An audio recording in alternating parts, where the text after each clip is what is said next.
이제 해가 많이 짧아졌죠. 해가 많이 짧아져서 기억하세요. 내일도 제가 광고하겠지만 이번 일요일 날 이제부터 서머 타임이 해제돼서 이제 원래 타임으로 그 돌아가니까 그 더 한 시간 뒤로 한 이렇게 아니 땡기는 거죠. 땡기는 거. 그러니까 주무실 때 11시를 10시에 맞춰 놓고 주무세요. 그러면 돼요. 네.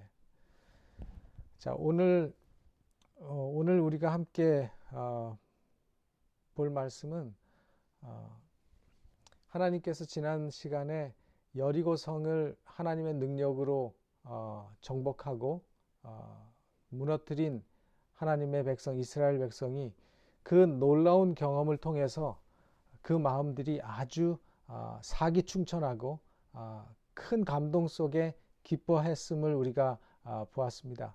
그것은 바로 우리가 본 것처럼 믿음과 순종으로 이루어낸 승리였죠. 저는 이제 오늘 이 시간 금요일 저녁 시간하고 내일 안식일 아침 시간 그 2시간 동안에 여호수아 7장의 내용을 통해서 우리에게 주시는 교훈을 좀 깊이 살펴보려고 합니다. 그래서 오늘은 여호수아 7장에 나오는 직접적인 그 말씀과 그 해석을 통해서 우리에게 주시는 메시지를 찾아보고 내일은 그 전체적인 내용 속에서 영적인 교훈을 좀 찾아보도록 그렇게 하겠습니다. 먼저 여호수아 7장에 있는 말씀을 우리가 보겠습니다. 여호수아 7장 1절입니다.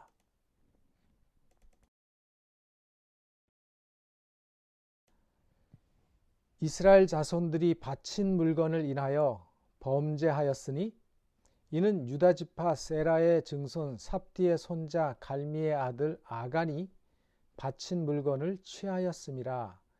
여호와께서 이스라엘 자손들에게 진노하시니라.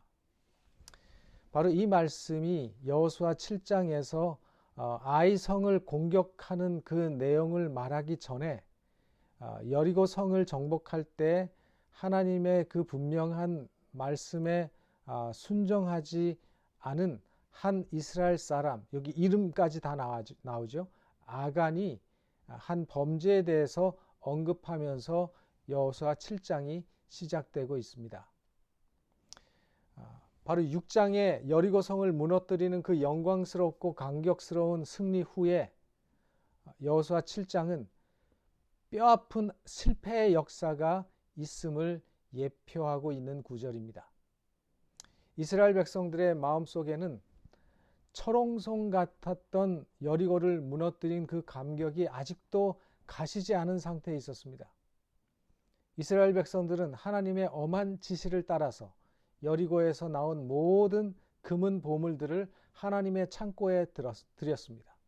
그것은 가나안 정복의 첫 열매로서 하나님께서 이루어 주신 그 정복의 전리품들로서 모든 것을 하나님께 바쳐지도록 하셨습니다.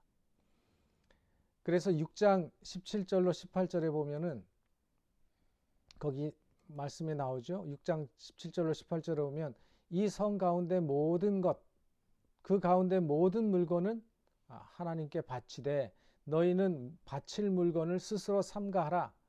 이스라엘 진으로 받침이 되어 만약 그렇게 안 하면 이스라엘 진으로 받침이 되어 화를 당케 할까 두려워하노라 라고 말씀하셨어요. 이 말씀 6장 17절로 18절에 나오는 이 말씀의 이 원어적인 의미는 이런 겁니다. 여리고 성에 있는 무엇이든지 간에 불문하고 그 성에 있는 모든 어떤 물건이든지 손을 대거나 그것을 개인의 소유로 취하게 되면 그 성이 하나님께 바쳐져서 진멸되어야 했던 것처럼 그 물건을 취한 그 이스라엘 백성도 여호와께 바쳐져서 진멸될 것이다 라고 하는 그런 뜻이에요. 아주 엄격하고 아주 분명한 경고를 하나님께서 여리고성을 정복하고 여리고성이 무너져서 그 성에 가서 이제 심판이 이루어질 때 하나님께서 하신 말씀이에요.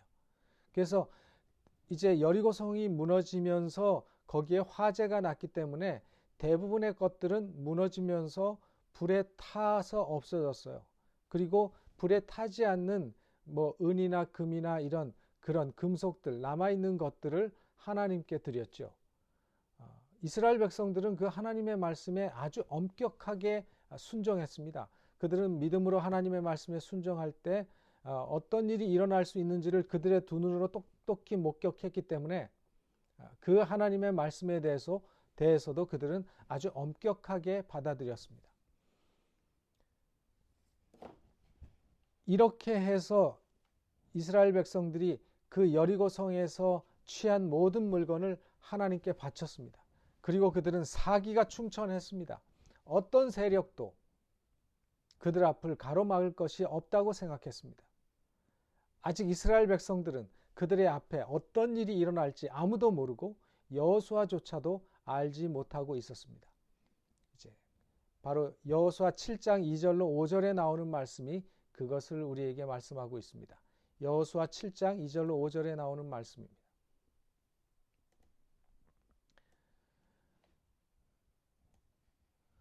여호수아가 여리고에서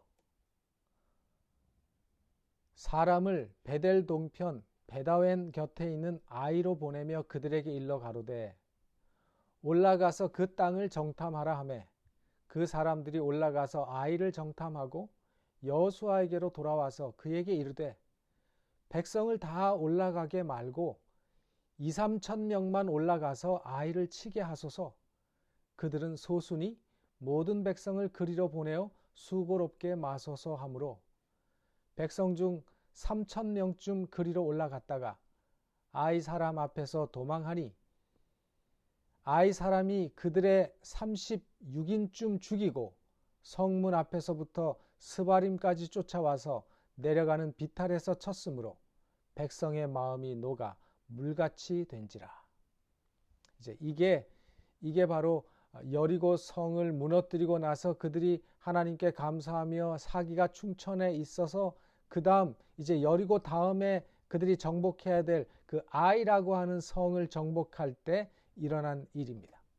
이 아이라고 하는 성은 어디에 있었는가 하면 여기 성경에도 말한 것처럼 베델 동편 벳 아웬 곁에 서쪽으로 있는 그 성이었어요. 여기 여러분들이 이제 이 지도를 보시면 여리고가 여기 있고 여리고에서 서쪽으로 약간 서북쪽으로 산으로 올라가면 한 20km, 20km에서 한 18km 거의 뭐 그죠? 한 50리 정도 떨어진 그 지역에 있는 조그마한 성이 아이성이었어요. 그 여리고는 조금 지대가 얕은 데 있었고 아이성은 지대가 높은 곳에 있었습니다. 특별히 이 여리고에서 아이성으로 가는 그 길은 여리고에서 저 지중해 해안 도시까지 가는 그 당시에 하이웨이가 있었던 선상에 있는 도성이었어요. 그래서 여호수아가 가나안 땅의 그 중부 지방 허리를 정복하기 위해서는 여리고를 시작으로 해서 아이성 그 다음에 이렇게 쭉쭉 서쪽으로 정복을 해 나가야 되기 때문에 아이성은 이스라엘 백성이 지나쳐야 할 성 가운데 하나였죠.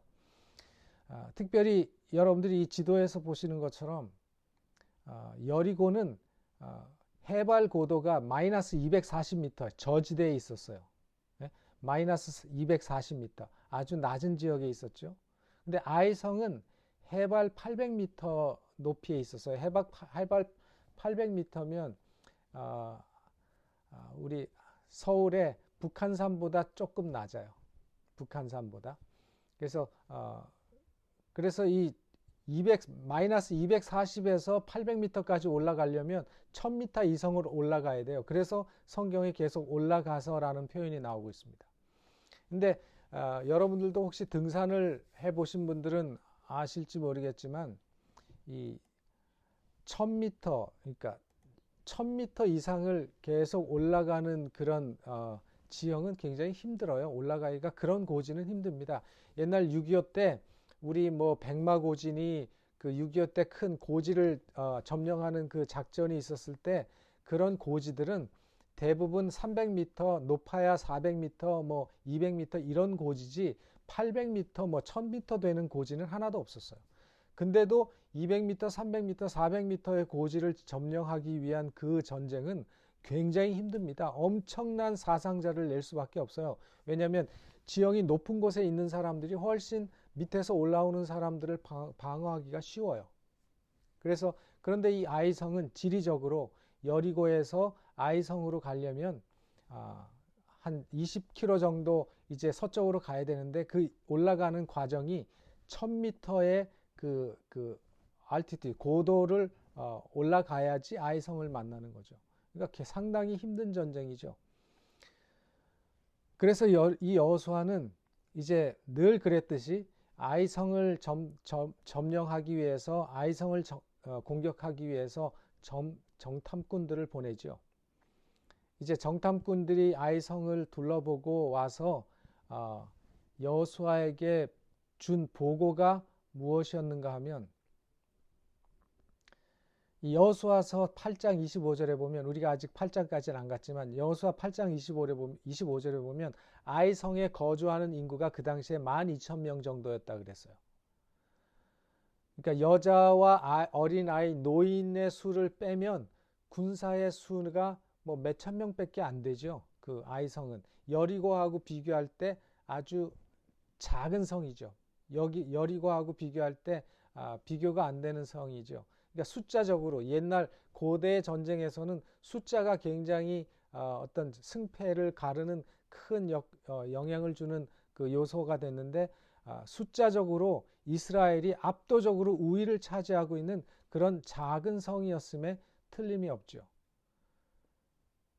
그래서 이 여리고에 비해서 너무 작은 성이었기 때문에 정탐을 하고 온 정탐꾼들이 뭐라고 대답을 했는가 하면 아이성은 식은 죽 먹기입니다. 그거예요. 그죠? 그러니까 병력도 2-3천 명 정도만 보내면 충분히 아이성 정도는 우리가 함락시킬 수 있습니다. 라고 그렇게 얘기를 했어요. 그러니까 뭐냐면 여리고의 성공이 여리고를 그들이 무너뜨렸잖아요. 그 난공불락의 그 견고한 성 여리고를 그들이 힘 안 들이고 그냥 무너뜨렸기 때문에 분명히 이스라엘 백성들이 흥분되어 있었던 것이 분명합니다. 이런 때가 매우 조심해야 할 때인데 이럴 때 조심하는 사람들이 거의 없죠. 왜 뭐 지금 미국에서도 어떤 큰 뭐 월드 시리즈 경기 끝나고 나서 이겼다고 그 로스앤젤레스 다저스가 이겼다고 막 그 나와가지고 막 부수고 뭐 폭동처럼 일어나는 일이 있었잖아요. 그러니까 사람이 이기고 나면 승리를 하면 전부 흥분돼 있어요. 그래서 흥분돼 있을 때 어떤 걸 할 때 우리는 조심해야 되는데 그럴 때 조심하는 사람들이 거의 없습니다. 그래서 이 아이성을 정탐하고 온 정탐꾼들이 뭐라고 얘기했냐면 그 땅은 소수가 있습니다. 그랬어요. 그래서 2-3천 명만 보내면 우리가 이길 수 있습니다. 그래서 2-3천 명만 보냈는데 결과가 어떻게 됐습니까? 결과가 아이성 사람들은 결사적으로 방어하면서 싸웠고 3,000명 올라간 이스라엘은 완전히 패배했어요. 여리고의 성공이 너무 컸었기 때문에 이 아이성에서 비탈길로 내려서 급하게 도망쳐 내려오면서 사실 전사자는 그렇게 많은 숫자가 아니었어요. 36명이 죽었으니까. 그런데 그 도망쳐 내려오는 이스라엘 백성들의 그 모습이 너무 비참한 것이었습니다. 왜냐하면 워낙 그 전에 승리가 컸었기 때문에. 그래서 이 이스라엘 대군의 아이성 공격의 실패는 한마디로 이스라엘 백성을 완전히 공포와 충격 속으로 몰아넣기에 충분한 사건이었어요. 그들은 이렇게 올라갔던 사기가 완전히 땅에 떨어졌습니다. 여러분은 이 이스라엘의 패배의 원인이 무엇이라고 생각하십니까? 제가 뭐 이미 다 말씀드렸지만 너무 얕본 것 물론 패배의 원인입니다. 그러나 가장 큰 패배의 원인은 무엇이었는가 하면 여리고에서 함께 하셨던 그 하나님께서 아이성을 치러 갈 때는 그들과 함께 하지 않았기 때문이었습니다. 가나안 땅에서 여호수아와 이스라엘 백성들이 만난 최고의 위기 상황인 것입니다. 우리는 과거에 하나님이 우리와 함께 하셨다고 미래에도 우리와 함께 하실 것이라는 생각을 가질 때가 참 많습니다. 그러나 과거에 우리와 함께 하셨던 하나님이 내가 미래의 하나님과 늘 함께하는 순종의 삶을 살지 않고 늘 하나님과 교통하는 삶을 살지 않으면 우리와 함께 할 것이라는 보장은 기대할 수 없는 것입니다. 우리의 신앙생활 속에서 우리는 하나님께 대한 계속적인 신뢰가 있어야 되고 계속적인 하나님과의 동행이 있어야 합니다. 하나님이 우리가 무엇을 하기를 원하시는지 부단히 우리는 찾고 탐구해야 합니다. 우리 인간들에게, 우리 믿는 사람들에게 위기는 다른 것이 아니라 우리가 하나님을 잊어버리고 우리가 하나님의 임재와 도움을 구하지 않고 우리의 혼자 힘으로 무엇인가를 하려고 시도할 때가 우리의 위기라는 사실을 여러분들이 기억하고 잊지 마시길 바랍니다. 어떤 한 중요한 과업을 성취하기 위해서 하나님께서 우리에게 주신 은혜와 능력은 그 과업을 성취하는 데 족한 것입니다. 그 다음 과업을 위해서 그것은 충분하지 않습니다. 하나님은 그때그때 우리가 하나님을 의지하기를 바라십니다. 우리가 이 아이성의 실패를 통해서 또 여리고의 성공을 통해서 우리가 볼 수 있는 중요한 한 교훈은 하나님을 신뢰하는 것이 성공을 의미한다는 것입니다. 그리고 그분을 신뢰하지 않을 때 우리는 성공을 기대할 수 없다는 사실입니다. 여호수아는 이러한 영적인 법칙을 그의 삶과 그들의 백성들에게 적용하는데 처음으로 실패했습니다. 그리고 아이성을 공략하는 그 계획을 세울 때도 전략을 세울 때도 여호수아는 하나님의 자문을 구하는 일을 그는 소홀히 했습니다. 우리는 많은 경우에 우리가 많은 계획을 세웁니다. 주의 깊게 우리 스스로가 많은 계획을 세우고 많은 전략을 세우고 많은 일들을 계획합니다. 우리가 많은 계획을 세우느라고 정작 중요하고 정말 중요한 하나님을 빼버릴 때가 있는지 우리는 살펴야 할 것입니다. 여호수아가 실패한 것이 바로 그것입니다. 그는 정탐꾼도 보내고 그는 나름대로 전략을 세웠습니다. 그런데 여리고의 승리가 너무 컸기 때문에 아주 하찮게 보이는 아이성을 공략할 땐 하나님을 완전히 빼버리게 된 것입니다. 우리가 하나님의 계획을 따라 일하는 것을 소홀히 여기고 있지는 않은지, 그저 단지 어떤 종교적인 형식적인 의식만을 행하는 척하고 있지는 않은지 우리는 우리 자신을 살펴보아야 할 것입니다. 지금까지는 가나안 백성들이 이스라엘의 여러 소식을 전해 듣고 그들의 마음이 녹았는데 이제 성경에서 뭐라고 말했는가 하면 여호수아와 이스라엘 백성들의 마음이 녹아버렸다 그랬어요. 기대했던 그들의 마음이 순식간에 절망으로 떨어졌습니다. 어쩌면 이 이방인의 땅에서 전멸할 수도 있겠다는 두려움이 그들에게 엄습해 왔습니다. 그래서 그들의 마음이 절망과 완전한 낙담 속에서 그들의 사기는 저 밑바닥까지 떨어지게 된 것입니다. 이 패배에 대해서 여호수아가 이렇게 반응을 합니다. 여호수아 7장 6절로 9절입니다.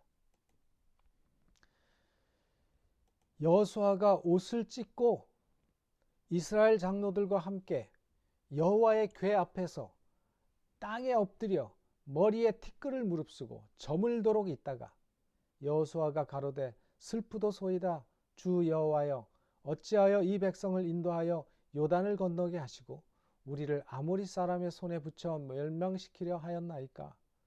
우리가 요단 저편을 족하게 여겨 거하였다면 좋을 뻔하였나이다. 주여 이스라엘이 그 대적 앞에서 돌아섰으니 내가 무슨 말을 하오리이까. 가나안 사람과 이 땅 모든 거민이 이를 듣고 우리를 둘러싸고 우리 이름을 세상에서 끊으리니 주의 크신 이름을 위하여 어떻게 하시려나이까. 여호수아가 슬픔 속에서 자신의 옷을 찢으면서 땅에 엎드려서 머리에 티끌을 무릅쓰고 저물도록 엎드려 있었다 그랬어요. 성경에서 슬픔을 당했을 때, 고통을 당했을 때 옷을 찢고 하는 이렇게 옷을 찢는 행위는 그 당시에 관습이었습니다. 비탄함과 고통을 표현할 때 그렇게 했어요. 그 상한 마음과 그 마음이 얼마나 절망 속에 있는지를 표현한 것입니다. 그리고 여호수아가 말합니다. 주 여호와여, 이 말은 모든 것의 주인이신 언약에 충실하신 만군의 하나님이시여, 이렇게 부른 거죠. 하나님에 대한 이 여호수아의 믿음은 그가 의지하는 그 하나님께 승리만을 기대했는데 어떻게 지금 이 패배가 우리에게 다가올 수 있겠습니까? 이런 얘기예요. 그가 이 작은 성 아이에서 패배한 것을 절대로 이해하지 못하고 상당히 당황스러워하면서 하나님 앞에 기도하는 여호수아의 모습을 우리는 봅니다. 그는 이 상황을 전혀 이해할 수 없다고 하는 사실을 그 마음으로 표현하고 있습니다. 그래서 이 여호수아는 이 아이 성에서의 패배를 하나님이 그분의 백성에 대해서 불쾌히 여기시는 표로 바르게 해석은 했지만 그 이유를 전혀 이해하지 못했어요.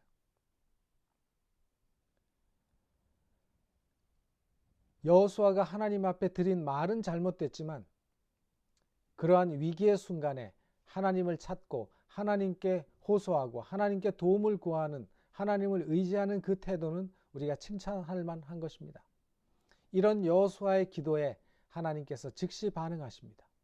뭐라고 반응하시는지 보십시오. 여호와께서 여호수아에게 이르시되 일어나라, 어찌하여 이렇게 엎드렸느냐 하고 하나님께서 큰 소리로 말씀하십니다. 이 히브리 말로 일어나라, 이 말이 제일 먼저 나옵니다. 여호수아 7장 10절에 하나님의 첫 마디 히브리어로 뭔지 아세요? 쿰 여호수아, 이거예요. 쿰 여호수아, 일어나라 여호수아, 이 말이에요. 쿰 여호수아. 왜 엎드려 있느냐는 그 하나님의 말씀과 함께 하나님께서 원하시는 것이 무엇인지를 분명히 나타내고 계십니다. 우리말 성경에는 번역되지 않은 말이 있는데 쿰 라크 여호수아, 이 말이에요. 쿰 라크 여호수아. 근데 우리말에는 라크라는 말이 번역 안 됐어요. 쿰 라크라고 하는 말은 무슨 말인가 하면, 라크라는 말은 너를 위하여, 이런 말이에요. 여호수아야, 너를 위하여 일어나라, 이렇게 말씀하셨어요. 그 말은 뭐냐면 더 이상 절망하지 말고 이제 새로운 마음으로 새롭게 결단하여 새롭게 시작할 수 있는 기회를 주시겠다, 이 말씀입니다. 새롭게 시작하라는 말씀입니다. 뉴스타트의 하나님이십니다.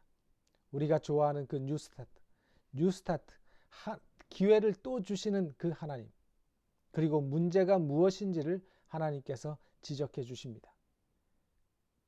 여호수아 7장 11절로 13절입니다. 하나님께서 이렇게 말씀하십니다.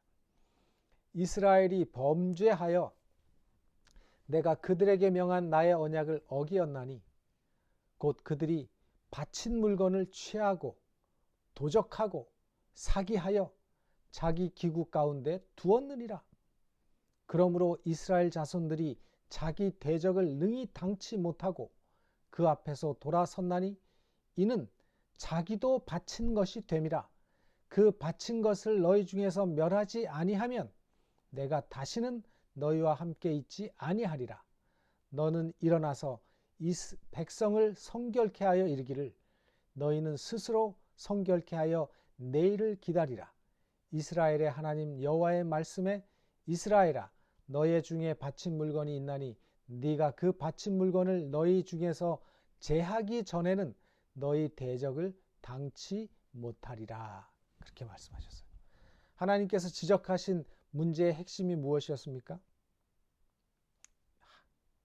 이스라엘이 패배한 것은 그들이 불순종하고 하나님께 범죄했기 때문이라고 말씀하셨어요.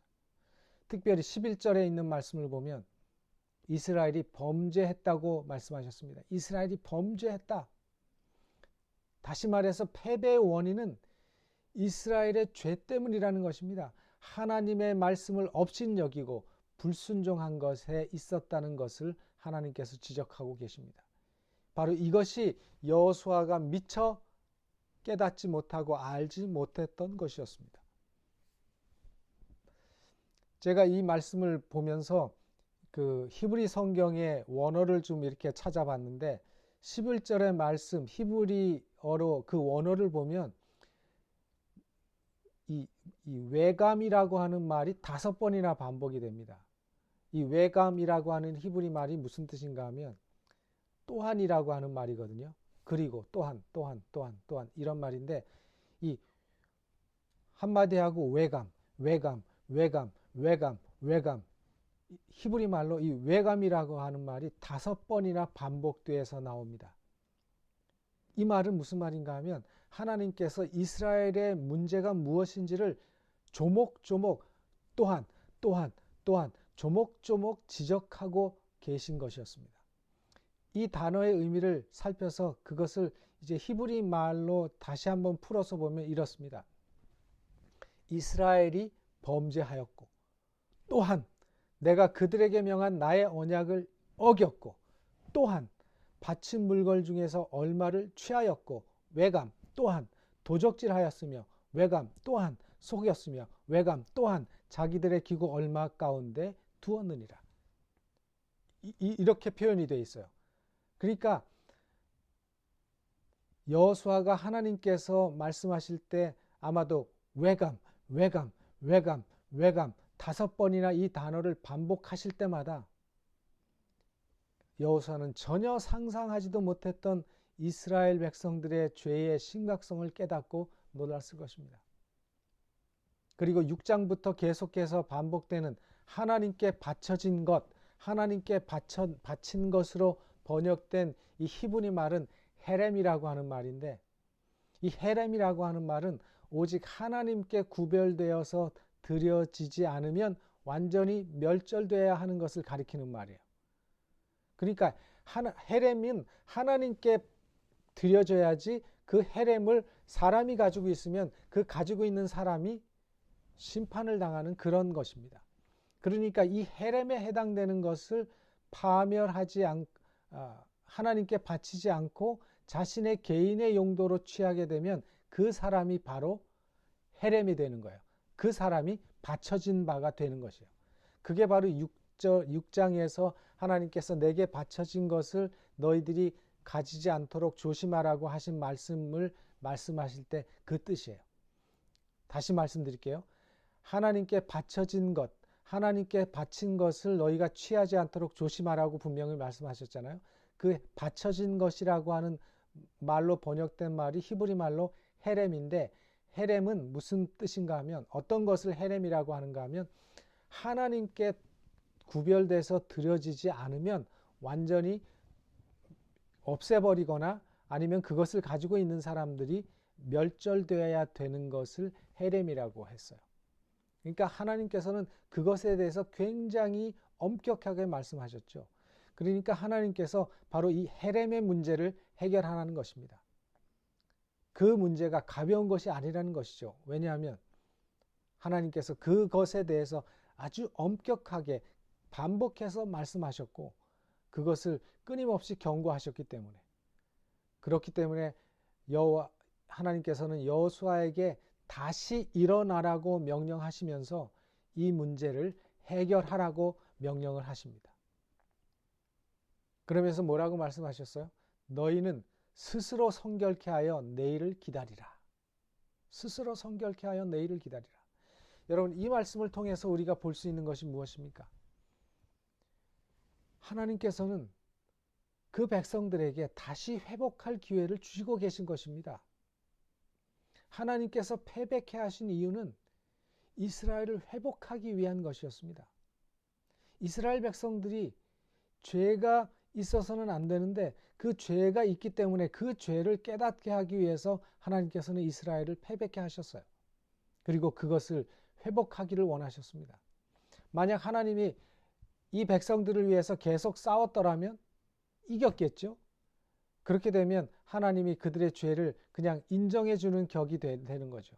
그러면 이스라엘 백성들은 계속 죄를 짓도록 부추기는 결과밖에 생기지 않을 것입니다. 그래서 하나님은 작은 것 하나라도 이스라엘 백성들이 가지고 더러운 것, 부정한 것, 하나님 앞에 범죄한 것을 다 정리하기를 원하셨어요. 그래서 하나님께서 스스로 성결케 하라고 말씀하셨습니다. 스스로 성결케 하라는 말씀의 의미는 뭡니까? 누군지는 모르지만, 물론 우리는 7장에서 이미 그 사람이 누군지 성경에 이미 나와 있기 때문에 우리는 알지만, 그 당시의 사람들, 그 당시에 여호수아를 비롯해서 모든 이스라엘 백성들은 누가 잘못을 했는지 모르기 때문에 스스로 성결케 하라는 그 말씀 자체가 범죄한 사람들에게, 또 범죄하지 않은 사람들에게 자신을 돌아볼 수 있는 기회를 주신 것입니다. 그리고 범죄한 사람에게는 회개할 기회를 주시는 것입니다. 자신에게 어떤 문제가 있는지, 자신에게 문제가 있지 않은지 스스로 살펴보라는 것입니다.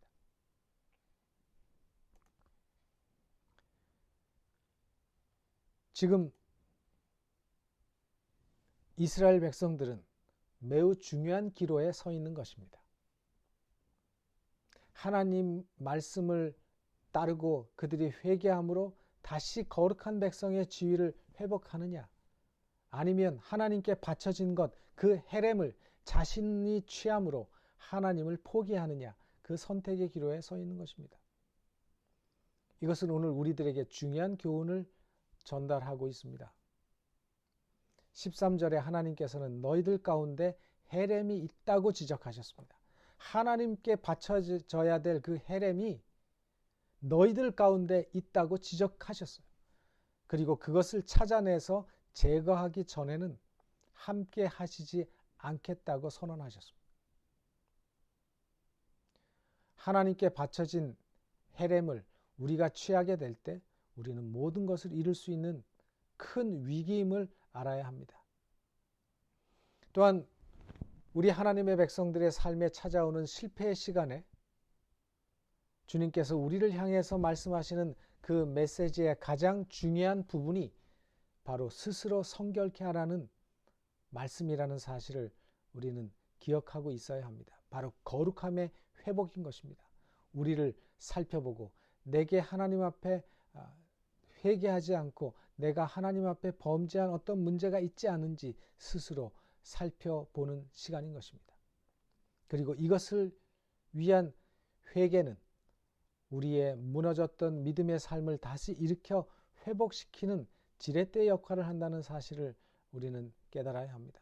그리고 하나님께서는 회개하는 사람을 결코 멸망시키지 않고 그 회개하는 사람을 하나님은 용서하신다는 사실을 결코 잊지 마시기를 바랍니다.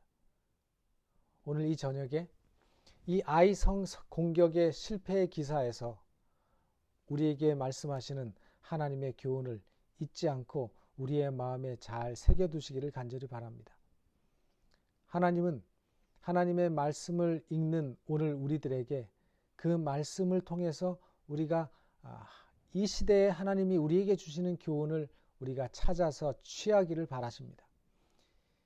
이 말씀은 수천 년 전에 이스라엘 백성들에게 있었던 말씀이지만 역시 믿음의 삶을 살고 여전히 영적으로 하나님과 교통하고 하나님을 믿음으로 의지하고 순종하며 사는 우리의 믿음의 백성들에게도 똑같이 적용되어야 될 말씀이라는 사실을 우리는 기억하고 오늘 이 말씀을 통해서 다시 한번 하나님의 귀한 이 안식일 저녁에 우리가 하나님 앞에 올바른 삶을 살고 있는지 믿음의 백성으로 우리를 스스로 성결케 하고 정결케 하는 그 일을 우리의 삶 속에서 이루시는 그런 저와 여러분이 되시기를 간절히 바라면서 오늘 말씀을 마치겠습니다.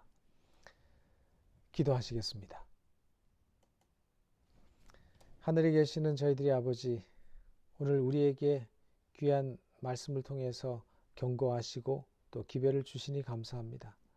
우리의 마음속에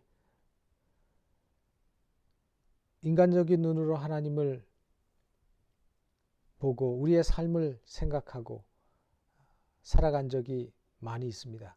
그러나 늘 우리는 하나님을 옆에 모시고 믿음으로 살아야 될 사람임을 기억하게 하여 주시옵소서.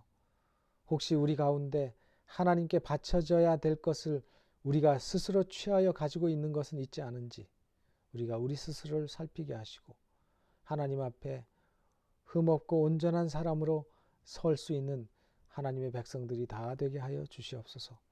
이 귀하고 복된 안식일 저녁 하나님 앞에 모인 주의 귀한 백성들에게 하나님의 은혜가 임하시고 성령께서 그들의 삶에 임재하여 주시옵소서.